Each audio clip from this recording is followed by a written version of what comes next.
और मैं अभी भी कहना चाहता हूं, अगर तुम्हारे अगल बगल में कोई मुसलमान किराए पे रहता है, कोई भी है, पूरा बाइकआउट करो, बहिष्कार करो, उनसे किराए पे कमरा खाली करवाओ, क्योंकि सब के सब एक हैं। अस्सलामु अलैकुम वरहमतुल्लाहि वबरकातुहू। जी हाँ नाजरीन, इंतहाई अफसोस के साथ ये खबर आपके साथ शेयर की जा रही है। बहुत ही अफसोस और ज़मीर को झंझोड़ कर रख देने वाली खबर है। आपसे गुजारिश है कि आप इसको ज़्यादा से ज़्यादा शेयर करें। नाजरीन, आपको बताते चले, जयपुर भीलवाड़ा के नरसीपुर गांव में एक 14 साल बच्ची के साथ पहले 4 लोगों ने रेप किया और फिर सबूत मिटाने के लिए बच्ची को कोयला भट्टी में जला दिया गया। क्या है पूरी खबर, हम आपको बताने वाले हैं। इससे पहले अगर आप हमारे चैनल पर नए हैं तो चैनल को सब्सक्राइब कर लें। अभी मैं भीलवाड़ा के नरसिंहपुरा गांव में हूं। वही नरसिंहपुरा जो आज सुबह से सबसे ज्यादा चर्चाओं में, एक नाबालिग लड़की बकरी चराने के लिए प्रतिदिन जाती थी अपने पिता के साथ। लेकिन कल वो निकली जब पिता किसी काम से कहीं बाहर गए हुए थे। कल वो निकली इसी रास्ते से और आगे जाके बकरी चराने गई। उसके बाद ये भयावह घटना सामने आई। पूरा घटनाक्रम जो परिवार से पता किया वो ये था कि सुबह वो बच्ची जाती है, शाम को बच्ची लौटती नहीं। लेकिन परिजनों को इन्फॉर्म कौन करता है? परिजनों को इन्फॉर्म वही करता है जिन पर आरोप है।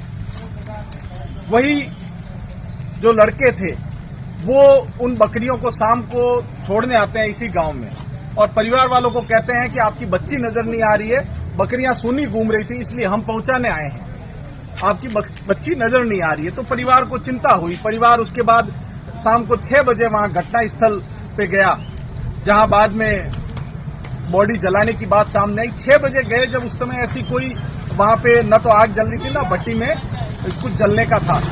6 बजे जब परिवार वहां गया तो वहां पे कुछ नहीं मिला, और जो आरोपी थे वो भी साथ साथ ढूंढ रहे थे। परिवार के आरोपी भी उनके करीबी बनके परिवार को साथ में लेके बच्ची को ढूंढने का प्रयास कर रहे थे। फिर रात में 9 बजे ये लोग पहुंचे आखिरकार पुलिस थाने, और पुलिस में जाके मदद मांगने का प्रयास किया। तो पुलिस ने उस समय बच्ची के टीसी और स्कूल के कुछ सर्टिफिकेट्स मंगाए जन्मतिथि को कंफर्म करने के लिए। परिवार के पास उस समय वो मौजूद नहीं थे। तब पुलिस वालों ने ये कहा, जैसा कि परिवार वालों का कहना है, कि सुबह आइएगा, सुबह देखेंगे। लेकिन परिवार को चैन नहीं आया। परिवार ने वापस लौटने के बाद अपनी तलाश जारी रखी। रात 12 बजे परिवार वापस वहीं पहुंचा, क्योंकि उनको शक कुछ लग रहा था। जब रात में 12 बजे परिवार वहां पहुंचा तो जो कोयला बनाने की भट्टी थी उसमें कुछ जलने का, और वो परिवार का ऐसा कहना है कि जब वहां कुछ जल रहा था तो कुछ आवाज आ रही थी, जिस तरह से बॉडी जलाते वक्त कुछ आवाजें आती हैं उस टाइप की। तो शक हुआ तो वो उस तरफ बढ़े और लकड़ी से उन्होंने उस भट्टी में जैसे ही लकड़ी डाल के थोड़ा सा यूं किया तो एक हिस्सा हड्डियों का बाहर आया। परिवार का कहना है कि वो हाथ की उंगलियों का हिस्सा था। वो हड्डी का हिस्सा बाहर आया तो हाथ पांव परिवार के कांपने लगे। फिर से एक बार लकड़ी डाल के प्रयास किया तो जो कड़ा वो बच्ची पहनती थी वो कड़ा बाहर आ गया। तब परिवार को कंफर्म हो गया कि यहीं पे वो घटना हुई। उसके बाद खास बात यह है कि जो 2 आरोपी थे उनको परिवार ने ही पकड़ा। परिवार ने ही उन 2 आरोपियों को पकड़ा।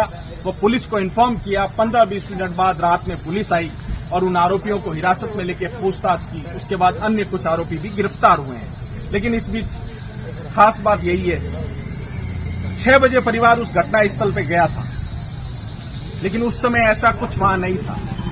तो 6 बजे से 12 बजे के बीच परिवार का ये आरोप है कि वो घटना उसको जलाने की घटी है, और जलाने की घटना घटी है तो बच्ची तो दोपहर बाद ही गायब थी। कब ये हुआ, उसको जलाया गया मारने के बाद या जिंदा जलाया गया, इसका कुछ पता नहीं है, जांच का विषय है। मैं विवेक श्रीवास्तव, नरसिंहपुरा भीलवाड़ा से। नाजरीन, जैसा कि आपने अभी इनकी बातों को सुना तो यकीनन आपको पूरी बात समझ आ गई होगी। नाजरीन, जो वीडियो हमने आपको सबसे पहले दिखाई थी उसके बारे में बात करते हैं। नाजरीन, जब तक कि हिंदुस्तान के अंदर इस तरह के लोग नफरत फैलाते रहेंगे तो मुल्क का यही हाल होता रहेगा। नाजरीन, आप देख सकते हैं कि कैसे ये लोग समाज में नफरत फैला रहे हैं, और शर्म की बात तो यह है कि इसके बावजूद भी ये लोग खुलेआम घूमते हुए नजर आ रहे हैं। जब तक कि इस समाज में इस तरह के लोग खुलेआम घूमते रहेंगे तो हिंदुस्तान का यही हाल होता रहेगा। नाज़रीन, आपसे गुजारिश है कि आप लोग दुआ करें कि अल्लाह ताला पूरे मुल्क के अंदर अमन व अमान कायम फरमाए। नाज़रीन, आपसे गुजारिश है कि आप वीडियो को पूरा देखें और कमेंट बॉक्स में अपनी राय का इजहार ज़रूर दें। जज़ाकल्लाह। अस्सलामु अलैकुम वरहमतुल्लाहि वबरकातुहू। भारत के अंदर ये हाल कर दिया। अगर पुलिस और कानून और प्रशासन अगर हमारी रक्षा सुरक्षा नहीं कर सकता ना, तो हम स्वयं करेंगे, आप पीछे हट जाओ। वो 15 मिनट की धमकी देते थे, मैं कह रहा हूं 5 मिनट का मैं कह रहा हूं, तुम पीछे हट जाओ 5 मिनट के लिए। हम अपने देश में ही बता देंगे, इस भारत के अंदर ही बता देंगे हम अपने धर्म की कैसे रक्षा कर सकते हैं। इतना कायर बुज़दिल समझ रखा है तुम लोगों ने हिंदुओं को, इतना कायर बुज़दिल। और सारे पत्रकारों से हाथ जोड़ कर निवेदन कर रहा हूं, सच दिखाना, झूठ मत दिखाना। ये दलाल पत्रकार, सोशल मीडिया के बड़े बड़े चैनल वाले ये बता रहे कि हमारे से क्या सुनी हो गई। हमारी सारी पद यात्रा गाड़ियों पे थी, और गाड़ियों पे 50 और 60 गाड़ी स्पीड, 50 और 60 की स्पीड में गाड़ियां चल रही है रोडों पे, हाईवे पर। भाई साहब 50-60 की स्पीड में क्या सुनी हो रही है? अरे नलाई को पढ़ाई भी करिए किसी स्कूल में, केजी, एलकेजी, यूकेजी, पहली, दूसरी, 10वीं, 12वीं, बीए कुछ कर रखी है। अनपढ़ो, इस देश के लोगों को बेवकूफ बना रहे हो तुम लोग। क्या सुनी हो रही है? पथराव कर रहे, गोलियां चला रहे, पुलिस पे गोलियां चला रहे, पुलिस को दंगा करके मारे, पुलिस की गाड़ियां चला रहे, थानों में आग लगा दिए। जहां पर पुलिस प्रशासन सेफ नहीं है, तो वहां पर पहले से हमें बताओ कि हम देश के कानून आपकी रक्षा नहीं कर सकते। मेरी गाड़ी पे गोली नहीं चली, मेरी गाड़ी के सामने से बिल्कुल गोली गई है, हवा में गोली फायर करी उन्होंने कट्टों से।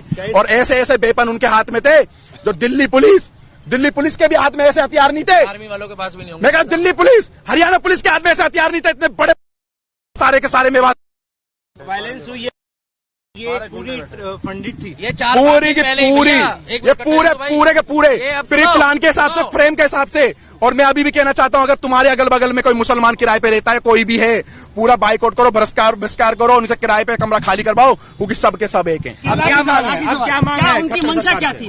उनकी मंशा ये थी, मारना चाहते तो सवेरे 5 बजे यात्रा चालू थी, 5 बजे भी पथराव कर सकते थे। उनकी मंशा ये थी, जितने अंदर घुस रहे हैं, जितने अंदर जा रहे हैं, जाने दो, उसके बाद इनकी लाशें निकालेंगे।